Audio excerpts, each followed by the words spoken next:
You know, it's funny. From the moment we're kids, we're taught all about failure, how to get back up, dust yourself off, try again. But what about success?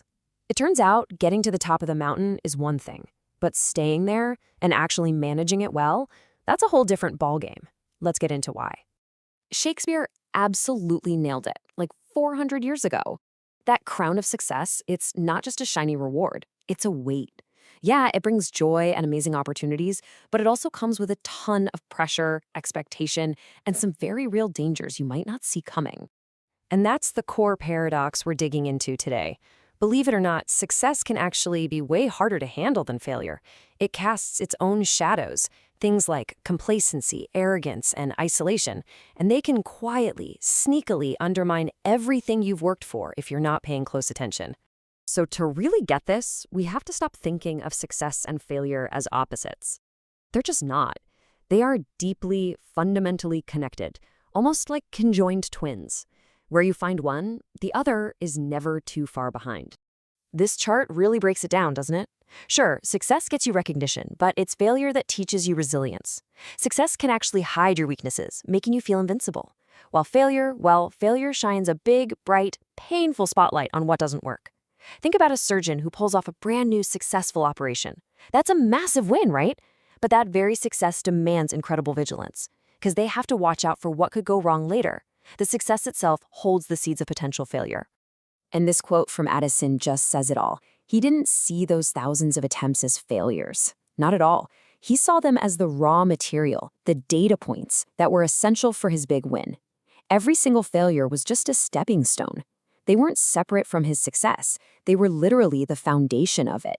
So if the light of success is so bright, what about the shadows it casts? Let's talk about the three big, dangerous challenges that come hand in hand with every single achievement. Okay, first up, and this one is maybe the most dangerous: complacency. It's that little voice in your head that whispers, "You did it. You can relax now." See, failure forces you to get back to work, but success whispers that it's okay to take your foot off the gas. And that whisper, it's a total trap. I mean, we've seen this movie before, right? Just look at Kodak and Blockbuster. These guys were absolute titans. They were on top of the world. But their past success made them blind. They thought their spot at the top was permanent, and they completely failed to adapt. It's the perfect cautionary tale. Complacency can turn today's victory into tomorrow's history lesson. All right, shadow number 2 is arrogance. All that applause, all the recognition, it can be pretty intoxicating. It's so easy to start believing your success was a solo performance. You forget about the team, the mentors, the lucky breaks, and when you do that, you lose all perspective. And finally, we have isolation. Success fundamentally changes how people see you. Sure, some people will get closer, but you'd be surprised how many might pull away because of envy or their own insecurities. If you're not super careful, that amazing view from the top can get very, very lonely, and it shrinks your support system right when you might need it the most. So that's the bad news. The shadows are real. But how do you fight them? How do you keep that crown from getting too heavy? Well, the good news is there are tools. 3 essential anchors that can keep you grounded even when you're flying high. Our first anchor is humility. Now, let's be clear. This has nothing to do with weakness or downplaying what you've achieved. True humility is just a clear-eyed understanding that you never, ever get there alone. It's about recognizing the whole network of people who helped you climb that mountain.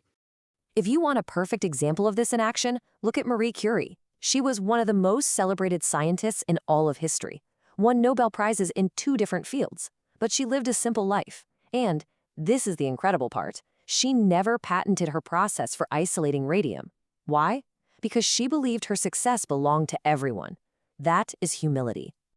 Anchor number 2 is all about your relationships. Success should make your world bigger, not smaller. And that means you have to actively, consciously invest in the people around you. Share the credit, actually listen to feedback, and never forget that your relationships aren't just a nice bonus to your success, they are the foundation of it.